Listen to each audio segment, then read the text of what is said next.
How do you do, buckaroos? And if you can hear the music, I owe no rights to any of it. I decided I wanted to let the music play, man. Let it all be free. Playing right now on my thumbprint radio on Pandora is DOA from Van Halen 2. You know what's funny is all the songs that got airplay on Van Halen 2, this wasn't one of them. But when this album came out, well, I bought the cassette at the time. I also had the album, but anyways, yeah, this was my favorite song right from the beginning. I wasn't crazy about Beautiful Girls. I wasn't crazy about Dancing the Night Away.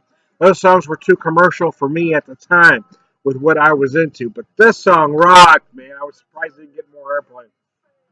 Out of love. And I'm alone. I know I can't sing. Bear with me. Oh yeah, Dead or Alive. Dead or Alive. I love this too. Anyways, hey, I'm having a who you call Wussie Pilsner from Arrogant Brewing. Uh, damn, 5.8% 47 IBUs. They've got a great paragraph on their website. I read it all earlier when I did an official video for it. But I'm going to read just a touch. For too long, the tyrannical uh, industrialized beer overlords have disgraced and cheapened the noble heritage of the Pilsner with their relentless multi-generational downward drive to commercialized homogenation.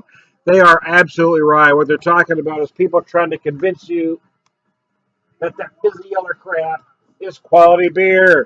It is not. I'm going to read just a little bit from the box here, which kind of paraphrases the website. Stealing back the noble Pilsner style from the ignoble bastardization of the industrial brewers and returning it to its full righteous worthiness. Abso-freaking-lutely, man. In other words, it's making it how it's supposed to be and not full of corn fucking syrup. How about that?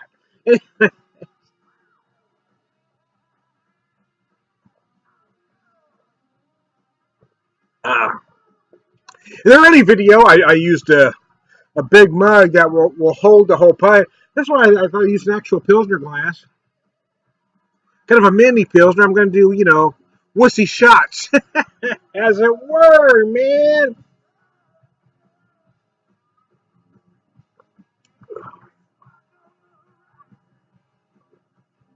I love this tune. I really do. It just brings back a lot of memories from my wild and crazy youth. A youth that most of my family and friends didn't think I was going to come out. I'm much better now. Believe it or not, I have calmed down a lot. I have moments like everybody else. I keep it together. I don't do extremely stupid stuff anymore. I never drink and drive. I married my designated driver. My wife doesn't drink, so we have an agreement, man. Rush in the mood. My best friend growing up, or one of my best friends growing up, Chris Tanaka, Rush was his favorite band. My band at the time as a kid was Aerosmith. His band was Rush.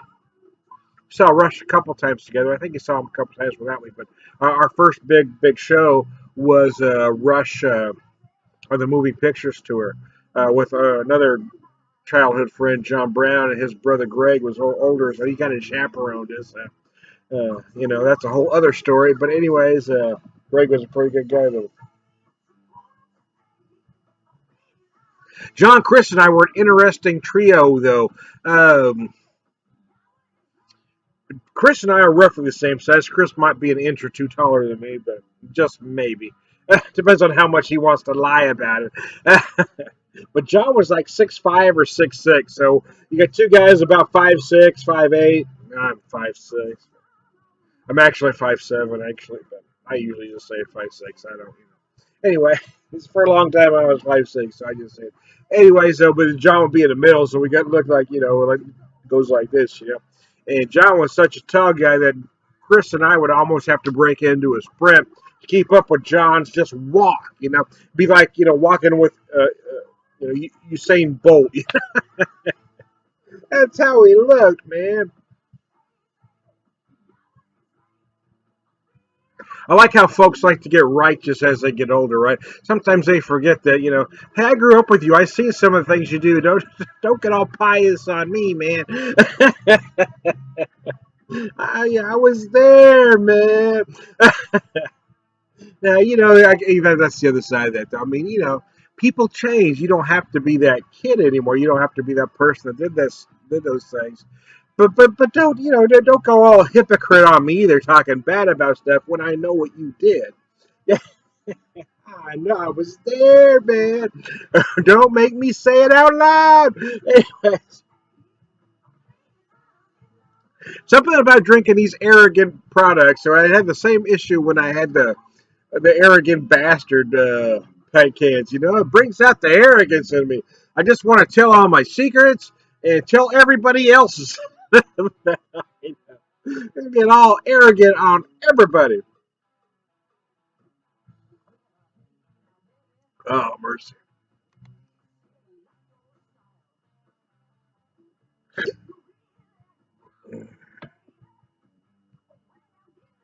It's a great Pilsner, it really is. 5.8 is high on the ABV spectrum for a Pilsner, no doubt. If you want a real traditional craft Pilsner, or a craft, let me say this. If you want an American craft Pilsner that stays very true to the style, try the Urban Chestnut Stammtisch. That thing is beyond brilliant. But if you're looking for German styles in particular, you're looking for true to style German beers from an American craft brewery, look at Urban Chestnut, because there's nobody doing it better than Urban Chestnut. I swear to goodness, there ain't a brewer on the planet. Well, there's not an American craft brewer doing German styles better than Urban Chestnut. I guarantee you.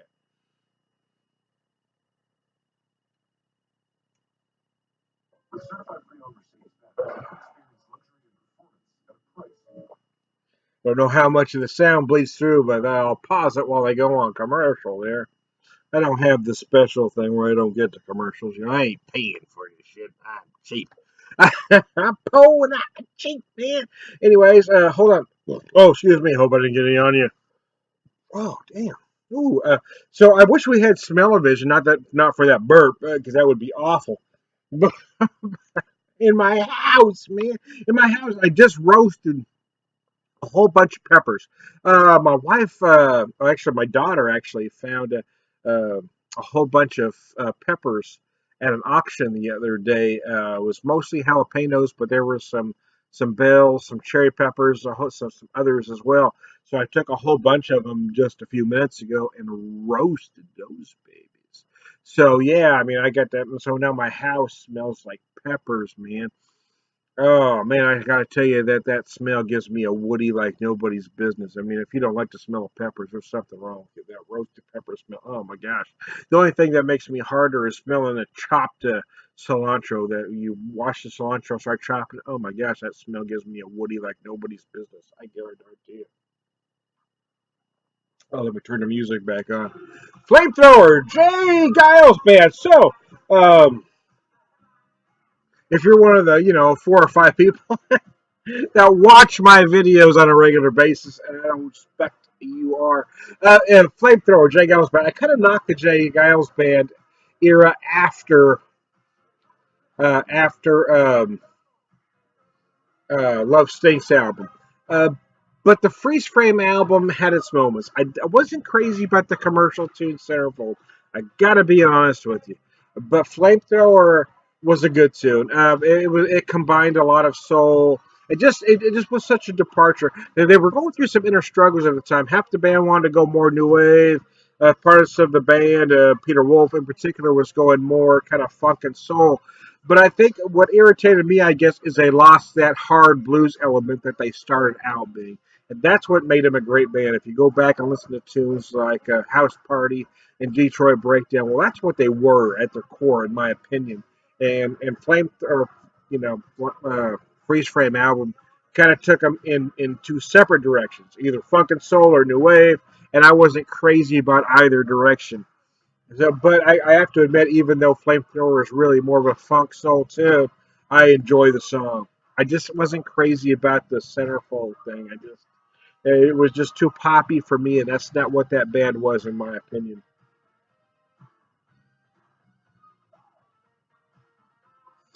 But this song makes me want to get up and try not to dance like a white guy. Although I can't help it, I am a white guy. I dance like a white guy. I can't fucking help it, man.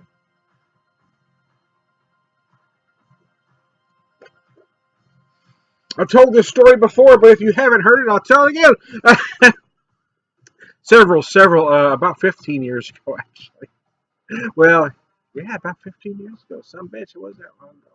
About 15 years ago, Johnny Rawls was playing Johnny Rawls. If you haven't heard of Johnny Rawls, he's a blues musician. He's been around forever. And if you haven't heard of him, you need to look him up and get some fucking culture because there's something wrong with him. The man's brilliant.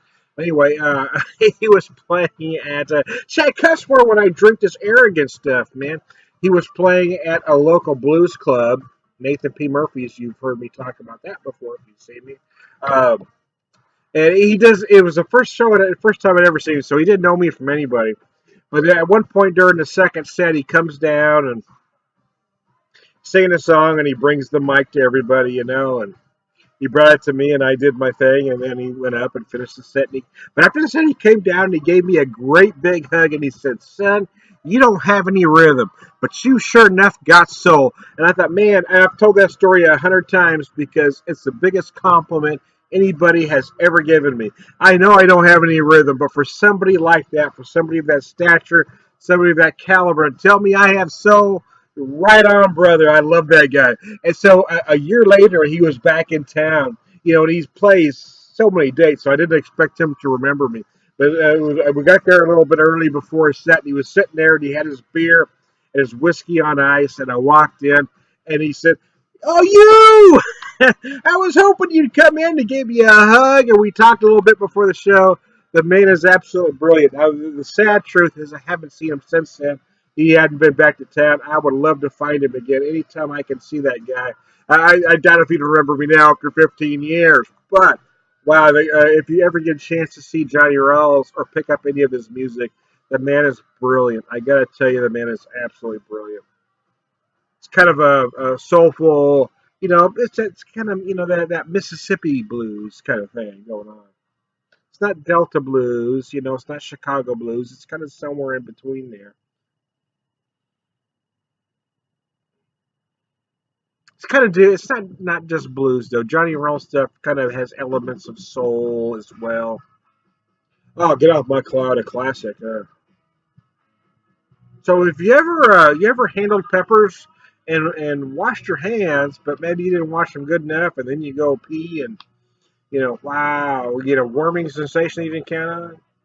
That hasn't happened to me this time, but it just reminded me of a time when that happened to me, man. Touch your privates after tasting a jalapeno. That's a memory you'll never forget. I don't know why I brought it up, man. It's just that arrogant thing. Just makes me tell shit I don't want to tell about me and everybody else, man. I'll tell you shit if I know it, man.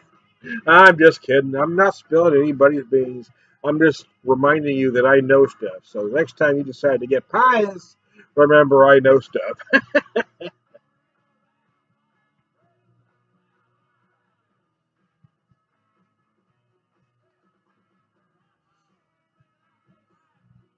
See what I mean? I dance like a white guy. I have no, I got no thing. I just kind of do whatever my body decides to do. And oh wow, I'm out of beer, man. I had one more pour left. I was going to do this video encompassing the whole beer. It's just 14 minutes in. It shouldn't take me that long to drink this, man. But it is a full pint, and I've been doing a lot of talking.